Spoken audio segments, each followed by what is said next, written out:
মা আয়েশা রাদিয়াল্লাহু তাআলা ওই কথাই বলছেন যে এই সাদ বিন উবাদা আমার এই ঘটনার আগ পর্যন্ত ভালো মানুষ ছিলেন, কিন্তু উনি কিভাবে যে বিভ্রান্ত হয়ে গেলেন যখন আমার উপরে মিথ্যা অপবাদ এরকম মুনাফিকরা দিল, তখন তিনি বললেন হতে পারে, মানুষ মাত্র ভুল হইতে পারে। এই জন্য তিনি দুঃখ করে বলছেন তার আগ পর্যন্ত তার সময় কোনো খারাপ রিপোর্ট জানি নাই, কিন্তু এই ঘটনায় তিনি এই ধরনের কথা বলছেন। এই জন্য কাবুলা জালেকের পর, তার মানে এই নয় যে তিনি খারাপ লোক বাকি সময় হয়ে গেছেন, মানে ওই সময়টা একটা আপত্তিকর অন্যায় কথা তার দ্বারা হয়েছে, হতে পারে, এবং তারা তওবা করেছেন, আল্লাহ মাফ করে দিয়েছেন। জি হ্যাঁ, মানুষের ভুল হতে পারে, কিন্তু তওবা শর্ত, ভুল হইলে।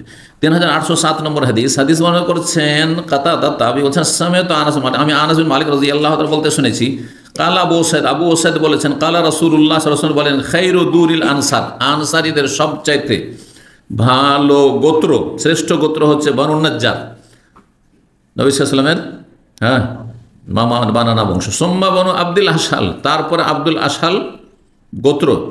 সুম্মা বানুল হারিস বিন খাজরাজ, তারপরে হারিস বিন খাজরাজের গোত্র। তারপরে বানু সাইদা গোত্র। অফি কুল্লি দুরিল আনসারি খায়রুন, তারপরে প্রত্যেক আনসারি গোত্রেই কি রয়েছে, মর্যাদা রয়েছে, কল্যাণ রয়েছে। সাদ বিন উবাদা তখন বললেন, যেহেতু সাদ বিন উবাদা 3-4 নম্বরে পড়ে গেলেন, কারণ তার বংশ হচ্ছে বানু সাইদা, সাইদি তিনি ছিলেন। বলছে ওয়াকানা যাকাদামিন ফিল ইসলাম, তিনি ইসলামের ক্ষেত্রে অগ্রগামী ছিলেন, ইসলাম গ্রহণের ক্ষেত্রে অগ্রগামী ছিলেন, মানে প্রথম দিকে ইসলাম গ্রহণ করেছেন, যে বায়াতে আকাবা ঘাটিতে বায়াত হয়েছিল তাতে তিনি ছিলেন। তারপরে তিনি ভাবছিলেন আমি যখন এত আগে ইসলাম গ্রহণ করেছি মদিনাবাসীর মধ্যে, তা আমার কারণে আমি তো সম্মানিত হবই, কিন্তু আমার বংশ অনেক সম্মানিত হবে। কিন্তু দেখা যাচ্ছে যে তার গোত্রের চাইতে অন্যান্য যে আনসারি গোত্রগুলি তারা বেশি শ্রেষ্ঠ, নবী সাল্লাল্লাহু বলে দিলেন।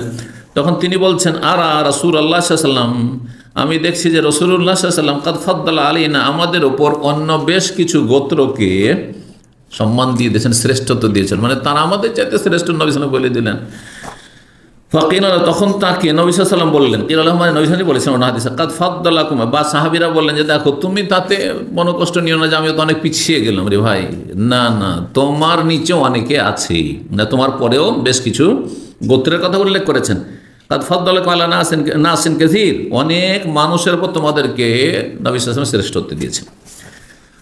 16 নম্বর অধ্যায় বাবু মানাকিব উবাই ইবনে কাব রাদিয়াল্লাহু তাআলা আনহু ফজিলত সম্পর্কে বলছেন 3808 নম্বর হাদিস মাসরুক বর্ণনা করে, কারণ যুকিরা আব্দুল্লাহ মাসউদ ইনদা আব্দুল্লাহ বিন আমর, আব্দুল্লাহ মাসউদ রাদিয়াল্লাহু তাআলা আনহুর কথা আব্দুল্লাহ বিন আমর বিন আসের কাছে উল্লেখ করা হলো। তখন তিনি বলেন যাকা রাজুলুন লা আযাল ওহিব, আব্দুল্লাহ মাসউদ এমন ব্যক্তিত্ব যে তাকে আমি সর্বদা ভালোবাসি, সবসময় ভালোবাসি। কেন? সামিআতুন নবী সাল্লাল্লাহু আলাইহি ওয়াসাল্লাম, আমি নবী সাল্লাল্লাহু বলতে শুনেছি ইয়াকুল খুযুল কোরআন মিন আরবা, 4 জন ব্যক্তি থেকে তোমরা কোরআন শিক্ষা দিও। মিন আব্দুল্লাহ বিন মাসউদ, আব্দুল্লাহ মাসউদ থেকে 1 নম্বরে তানফা বাদা বিহি, তার নাম দিয়ে শুরু করেছিলেন। তারপর সালেম মাওলা আবি হুযায়ফা 2 নম্বরে, 3 নম্বরে হচ্ছে মুআয বিন জাবাল, 4 নম্বর উবাই বিন কাব, অথবা আগের হাদিসে ছিল 3 নম্বর উবাই বিন কাব আর 4 নম্বর মুআয বিন জাবাল, তাতে যায় আসে না, একই স্তরের তারা বড় কারি হাফেজ এবং কোরআনে জ্ঞানী ছিলেন। 3809 নম্বর হাদিস বর্ণনা করছেন আনাস রাদিয়াল্লাহু তাআলা বলছেন নবী সাল্লাল্লাহু আলাইহি ওয়াসাল্লাম বলেন একবার উবাই বিন কাবকে নবী সাল্লাল্লাহু আলাইহি ওয়াসাল্লাম সম্বোধন করে বললেন ইন্নাল্লাহ আমারানি আন আকরা আলাইক, আল্লাহ আমাকে নির্দেশ দিয়েছেন যেন তোমাকে আমি কোরআন পড়ে শোনাই, মানে তোমাকে আমি কোরআন শোনাবো আর তুমি আমার কোরআন রিভাইজেশন শুনবে, শোনাইতে আল্লাহ বলেছেন। কোন সূরা? বলছে লাম ইয়াকুনিল লাযীনা কাফারু মিন আহলিল কিতাব ওয়াল মুশরিকিন মুনফাক্কিন হাত্তা তাতিয়াহুম আল বায়িনা, সূরা বায়িনা আমাকে শোনাতে বলেছেন।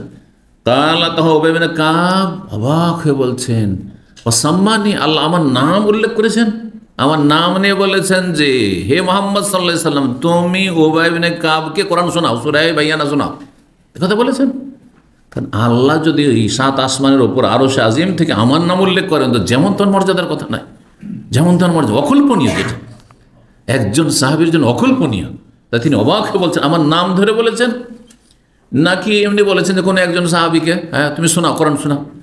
বলছে ওয়াসাম্মানি, আমার নাম উল্লেখ করেছেন আল্লাহ, আল্লাহর নাম, হ্যাঁ তোমার নাম ধরে বলেছেন আল্লাহ রাব্বুল আলামিন।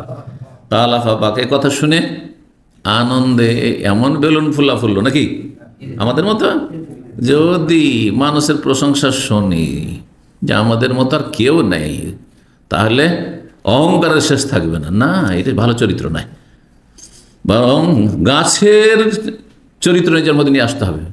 গাছের চরিত্র কি? গাছে যত বেশি ফল থাকবে, ফলন হবে, তত বেশি গাছ নুয়ে যাবে, ঝুঁকে যাবে।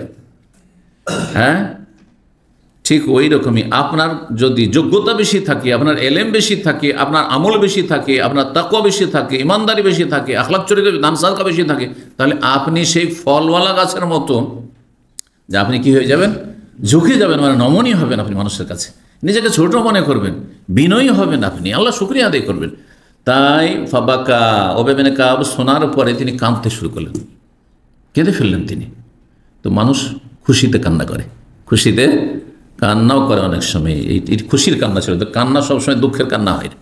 হ্যাঁ, দুঃখেরও যেমন কান্না হয়, তেমন বড় সুখের শুকরানাও কান্না হয়। জি, 10 বছর 20 বছর পর দেখা হচ্ছে ছেলে মেয়ের সাথে, কিছুক্ষণ জড়িয়ে ধরে খুব কান্না চলছে, তাই না? হ্যাঁ হ্যাঁ, কেউ কাউকে ভালোবাসে, আর দেখা হয়ে সুবহানাল্লাহ প্রথম কাঁদলো কিছুক্ষণ। দেখেছেন এরকম দৃশ্য? আমার সাথে অনেক ভাইরে করেছেন, বিভিন্ন দেশে যখন গেছি, সুবহানাল্লাহ হেদায়েত হয়েছে।